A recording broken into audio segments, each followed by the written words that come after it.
বিসমিল্লাহির রহমানির রহিম। আসসালামু আলাইকুম। আজকে তেল ছাড়া রান্না করব পাঙ্গাস মাছের ঘন্ট আলু দিয়ে।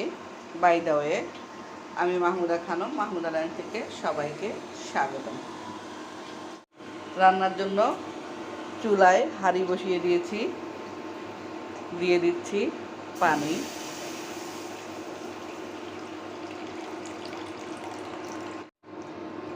দিয়ে দিচ্ছি মাছ,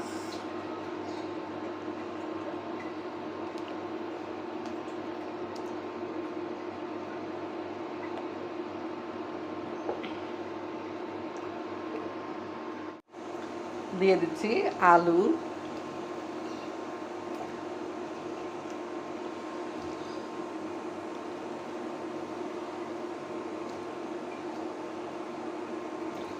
আলুগুলো দিয়ে দিলাম। এখন দিয়ে দিচ্ছি আদা রসুন বাটা,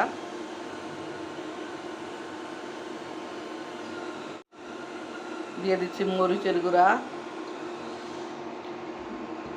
দিচ্ছি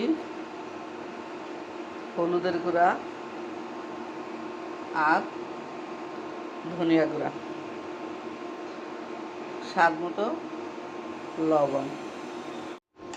নেড়ে চেড়ে সবগুলো উপকরণ মিশিয়ে দিলাম। এখন ঢাকনা দিয়ে ঢেকে রান্নাটা করব।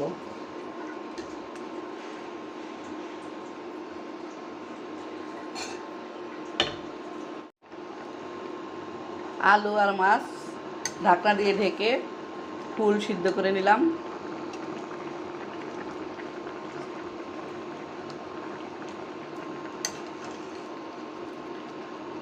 এখন একটু নেড়ে চেড়ে বাটা বাটা দিয়ে দিব।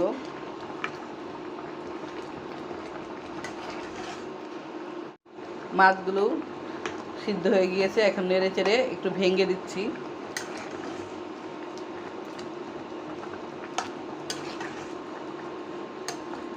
আধা ভাঙা করে দিলাম।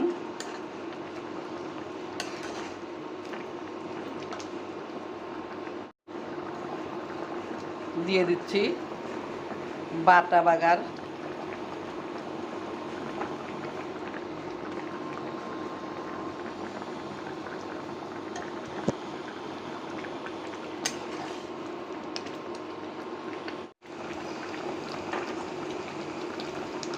বাটা বাগার দেওয়ার পর নেড়ে চেড়ে আরও কিছুক্ষণ ঢাকনা দিয়ে ঢেকে দিব।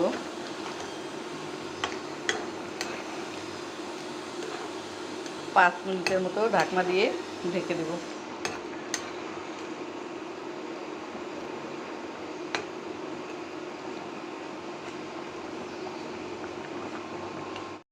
সব শেষে দিয়ে দিচ্ছি ধনিয়া পাতা।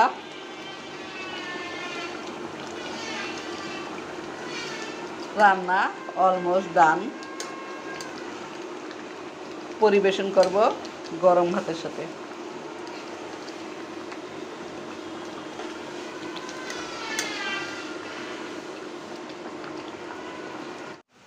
ফিরে আসলাম আধা ঘন্টা পরে। গরম গরম ভাত আর পাঙ্গাস মাছের ঘন্ট আলু দিয়ে, সাথে আছে কচুর পাতা ভর্তা কালো জিরা দিয়ে, আর আছে মুসুর ডালের ভর্তা, সাথে আছে লেবু। একদম সম্পূর্ণ তেল ছাড়া আজকের রান্না। কচু পাতা ভর্তা করেছি তেল ছাড়া, ডাল ভর্তা করেছি তেল ছাড়া, আর পাঙ্গাস মাছের ঘন্ট করেছি তেল ছাড়া। সবাই ভালো থাকবেন, সুস্থ থাকবেন। ফিরে আসব নতুন কোনো রেসিপি নিয়ে। আল্লাহ হাফেজ। আসসালামু আলাইকুম।